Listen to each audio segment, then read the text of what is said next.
The Athletic. We were just talking about another Athletic writer today. As a matter of fact, Mike Silver on the Raiders. So it's an Athletic Thursday, as we call it, because we are, and we've said this many times, between Matt, Mike Silver, and, of course, Sam Amick, Matt Barrows, we are, the three of us, big-time Athletic supporters. Yes. Sam Amick joins us. Good morning, Sam. How are you? Make sure you pump that poll. Pump that poll. Furiously pumping Whoa. that poll, I believe is the quote. Hey, easy. What's up, boys? How Good are to you? see ya. Good to see you. What's new? I'm What's good. happening? Everything good? How was your oh wait, I can't remember if this was an off-air conversation. Well, I'll ask a general question and you answer it however you wish, just in case this was off-air. I mix up sometimes. How was your No, trip? we're good. I know where you're going. Okay, how was your trip? It was great.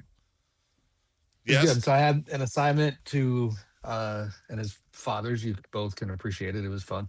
I had an assignment to cover Nuggets Wolves in Denver on Sunday. And once I knew I was going to be there, I decided to build out a fun father-son trip with our oldest, who at 19 now is able to kind of sneak away at times. So anyway, we went to Denver and went skiing and hiking and had a good time. It was fun. Look at that. See? What was the better highlight, skiing or hiking? Ooh, good point. The hike. I mean, they're both. Well, hiking wins because I didn't get hurt hiking. Uh-oh. That implies. I forgot that I was, in my late 40s and should not be taking snow skis over ramps in a skate park on a snowy mountain. So there's even video of that. So that was fun. Are you day to day? I mean, I'm doing okay. I'm doing okay. The fun part was because I was with teenagers at the time, unbeknownst to me, I was not aware I was being filmed because one of them had a GoPro. So there's even video evidence of the wipeout, which was fun. Yeah, it was good. Please send that when you get off the air. Please text that to Jason I or will. myself. I appreciate that. I shall. But the hiking, briefly to answer Jay's question, highly recommend anybody to get up to the Rocky Mountain National Park, frozen lakes and good stuff up there. So it was fun. That's a lot of cardio too. That elevation, Yeah. that altitude. Good for you, Sam. Hey, good for you, Sam. Good dad. Good hike. Good job. You only live once, right? Yeah. Take advantage of it. Indeed. I read an article of yours not that long back. You've had a couple since, but I haven't talked to you since. You were going over like the 5 teams that could win the title and then kind of the also-rans, if you will. And it was your usual suspects. Makes sense. I can't poke holes. It was OKC, Denver, San Antonio, OKC, San Antonio, Detroit, the Celtics. Was it Denver? Cleveland. No. Well, there was like 8. It wasn't 5. That was the point of the whole thing. There was like 8. Wow. I thought that was in the also-rans. Maybe I just skimmed it. Sorry, Sam. I'm good. I noticed that down, I know it was below the top 5, or at least the 5 you listed was the Knicks. And in the same week, we've seen the Knicks absolutely annihilate the Spurs at Madison Square Garden. And then last night, fall to the Thunder 103-100. Would you put them, I mean, honestly, if you had to narrow it down to 4, would you put them in that kind of elite, like absolutely they can win a title, or do you think they're kind of in that next level? I mean, I think that's the fascinating part about this season is that I think that absolutely they could win a title class might literally just be OKC. Mm-hmm. Like that's what's, if you like San Antonio on paper is to me, it's kind of indisputable that they're number 2, but they literally have never been to the playoffs as a group. Yeah. So that's insane. And it's hard to see them actually winning it. Denver, which I've written a lot about recently, has the championship profile, but doesn't have, in terms of history, but doesn't have the profile right now. Their defense is 21st. They have injuries, all this stuff. So New York, I think, is for sure in that first tier after OKC, even though they've had bouts with mediocrity.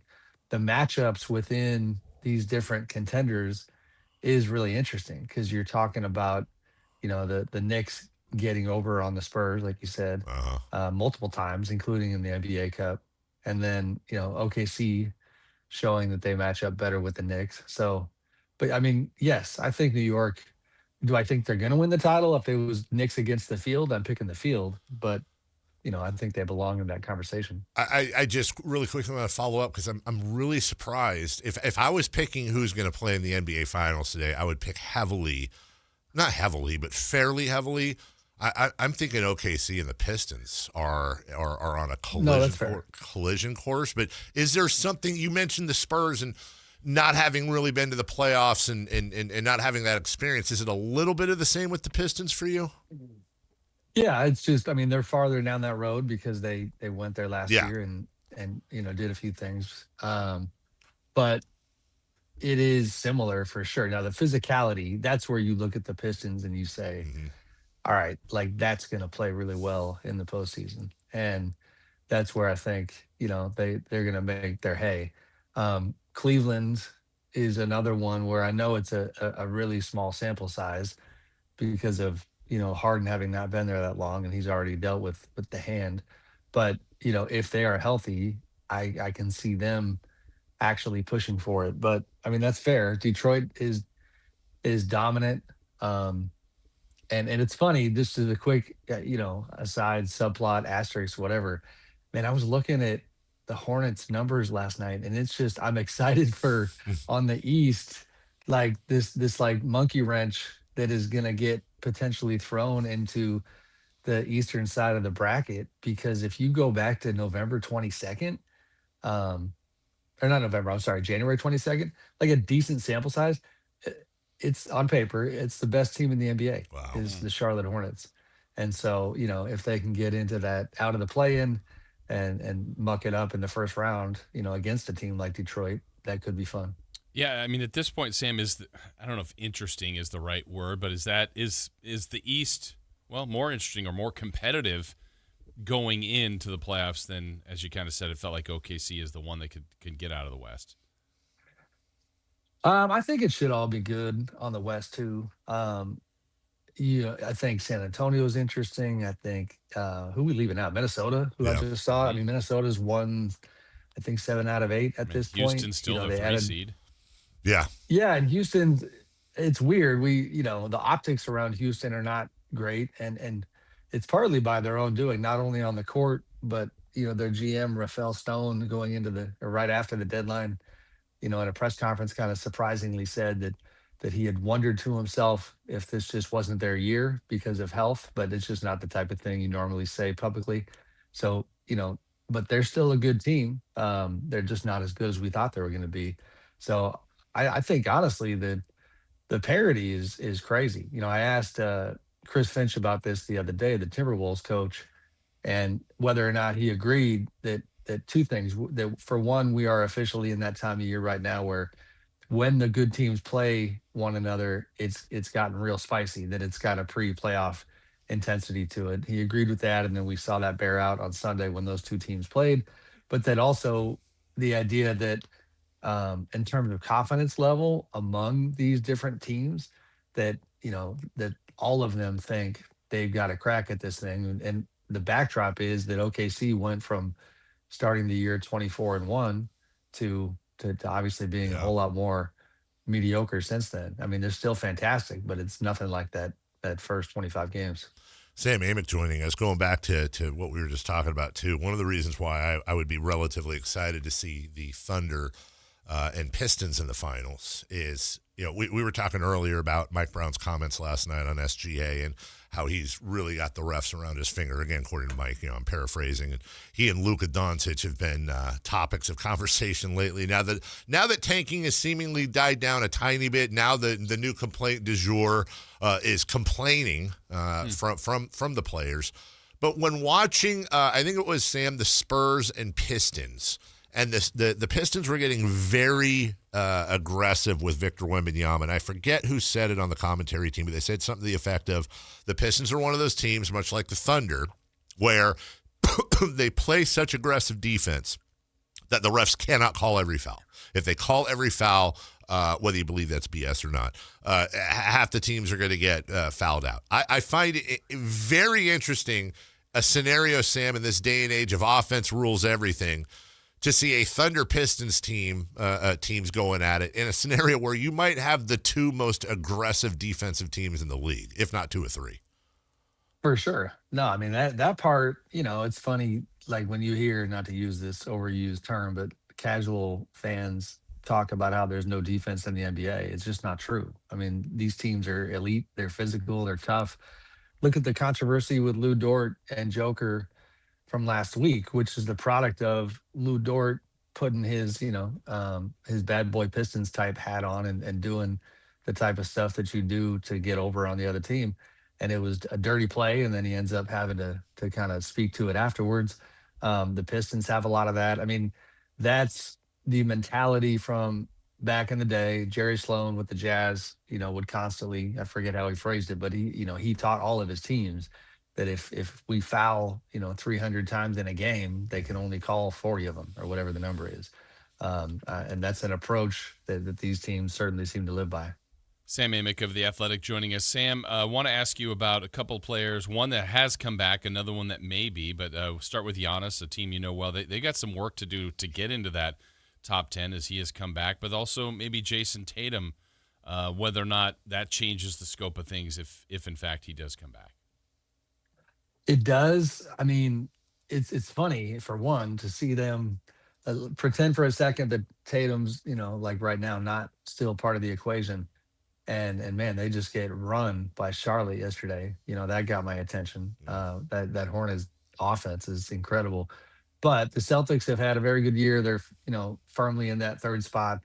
The Tatum thing, I was talking to someone about this the other day. Actually, I think it's fair to share. Joe Ingles, who is now on the Timberwolves, has come back from a torn ACL, not an Achilles, and Joe was kind of giving his perspective to me about Tatum and the fact that he thinks the media is just glossing over, what this comeback actually entails, what sort of kind of condition Tatum is going to be in when he gets back, and not from a cardio standpoint, just from a effectiveness standpoint. That it's, he said that when he came back from his ACL, he's like, man, it was like 10 games in. I started feeling better, and I wished I'd waited 10 games more to come back, because I knew that it was just a struggle. So his point was, it's going to take Tatum a while, and it's pretty tough to expect him to plug and play. So that part of it is interesting to watch. But I don't know that we can expect to have all NBA level Jayson Tatum. I'm gonna throw this out there. It's an incomplete thought, but I want to see if we can all land somewhere. If you go back, we all can, to the 2003-4 Sacramento Kings, they were absolutely running the league, and that was without Chris Webber. Chris Webber had suffered an injury in the playoffs the year before, and when Webber came back towards the end of the season, the thought was maybe bring him off the bench to start. He wasn't having that, or Adelman wasn't having that. Webber came in, and then I think that's the year they eventually lost to Minnesota? Or I don't know who the hell they lost. It was in Minnesota. Are there parallels here? And I just think it's really interesting. Jayson Tatum, by all accounts, is a top 5, if not top 10 player in the league. He's out. The Celtics were 61-21 last year. That's 74% of their games. They're 41-21 this year. That's 66%. It's a drop-off. But damn, they're the number 2 seed in the Eastern Conference. Is there some of those same worries? Like, of course you want Jayson Tatum to come back, just like of course you want Chris Webber to come back. But could that strangely, in kind of Missoula integrating him, have a repeat effect on this team that seems to be rolling right now? It could. I mean, it's challenging at minimum. Like, there's no way around that part. Yeah. Now, it's funny. I saw something the other day.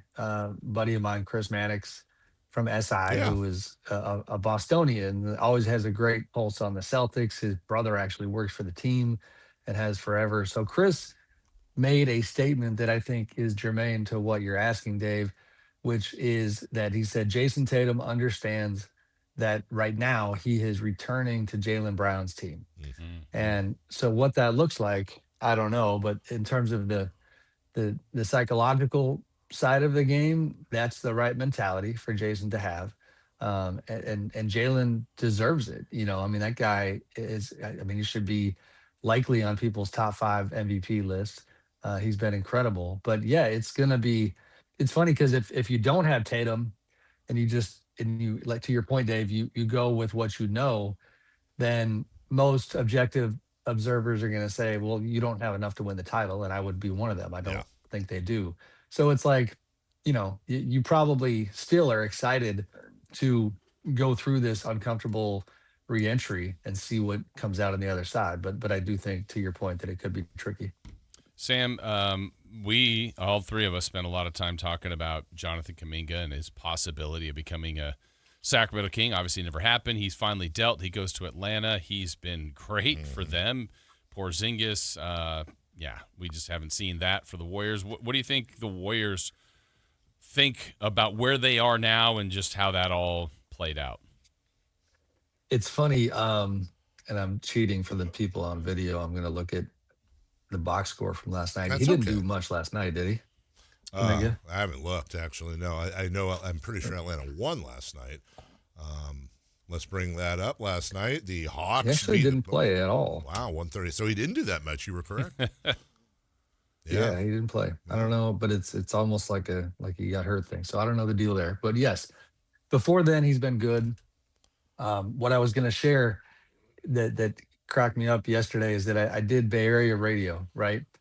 Okay. And I know, sorry, I'm cheating on you. That's all right. That's fine. Jason doesn't care. That's just a day No, thing. he doesn't.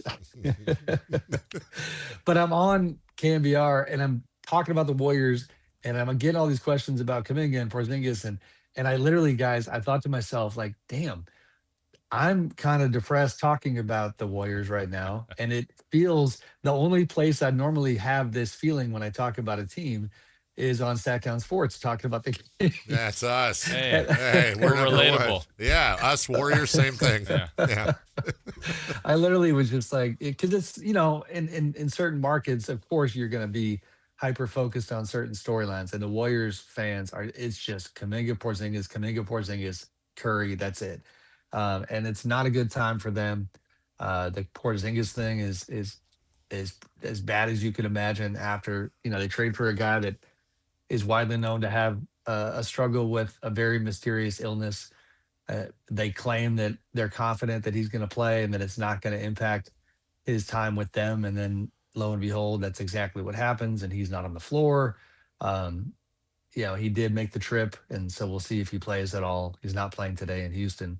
But yeah, I mean, if you could script the worst possible outcome, at least to this point, for the Warriors in that Kuminga Porzingis deal, in terms of the Golden State side of it, this is it. I mean, this is what their fans were concerned about, and we'll see if Kuminga can keep it up over the long haul.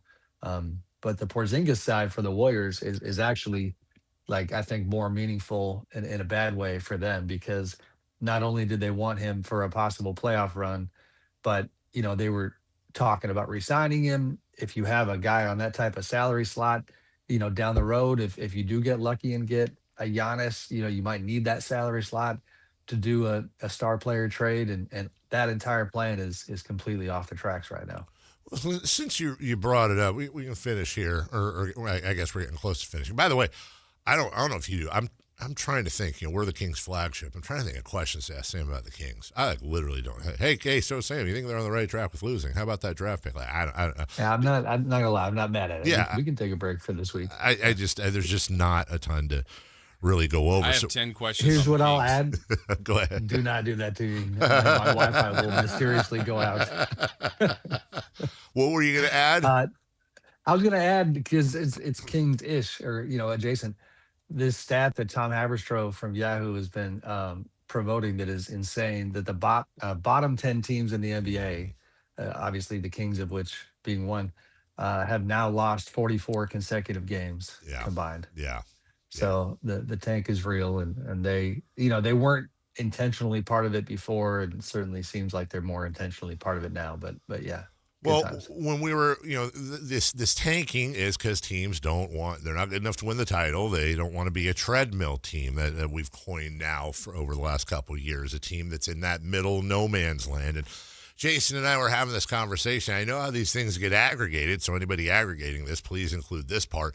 Look, the Golden State Warriors are the most successful team of the new millennium. They've got multiple Hall of Famers connected to that team, and I actually respect the fact that it appears that Steph Curry and Draymond Green will finish their careers with Golden State, but in part because of that, the age, the salaries. When I look at Golden State, strangely to me, even with a healthy Jimmy Butler, they seem to me, Sam, as absolutely a treadmill team that's going to be stuck here probably till Curry retires. I can't imagine them getting by at this point. The Nuggets, the Spurs, the Thunder, the Celtics, the Pistons, and you might add one or two others in there. I'm curious where you are the Warriors basically officially in purgatory, most likely until the retirement of Steph and Draymond Green? Yeah, I mean the probabilities are that is how this goes. I don't know. There's a 15% chance maybe that Sure. they find a blockbuster deal in the summer that gets them back into contention. Honestly, they've told Jimmy Butler that we are standing by you in your rehab and you're not going anywhere. But I look at it and it's like, okay, you can be loyal to Steph and Draymond, and although Draymond now it's that's in question. But if you insist on being loyal to Jimmy, that is going to take the probabilities down a little bit in terms of possible trades. But yes, like that's probably where they're heading. It is not to me. It's not the end of the world if Steph Curry ends up being on teams that win 40 to 45 games on the back end of his career while playing high level basketball and being appreciated in the Bay Mhm. after winning 4 championships and doing all that he's done.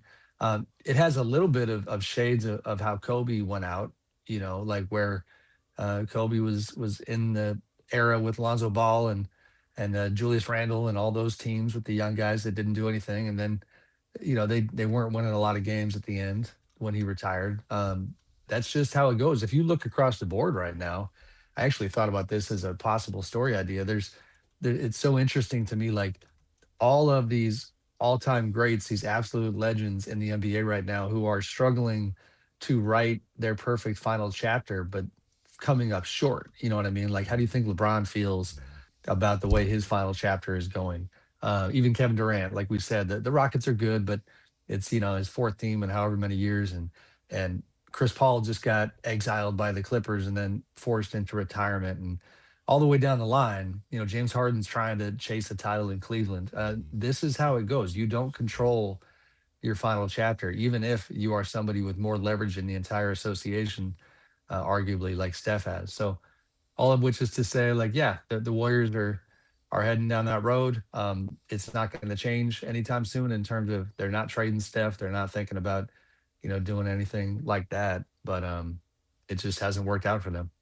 Actually, I'd really be interested in that piece, Sam, on how those guys approach that, because the list you gave is a great one, and I don't know if it's different for LeBron, Steph, let's say Kawhi, whoever we're talking about. That's Kevin Durant that has won a title and has the Hall of Fame legacy versus Harden, Chris Paul, let's say, that has great legacies, Hall of Famers, but that elusive championship is gone. I wonder if the obvious is there's differences, but I wonder how they feel about that. If the guys that are chasing it more, or even the guys that have one or two, are still chasing one more, even if it's on another team.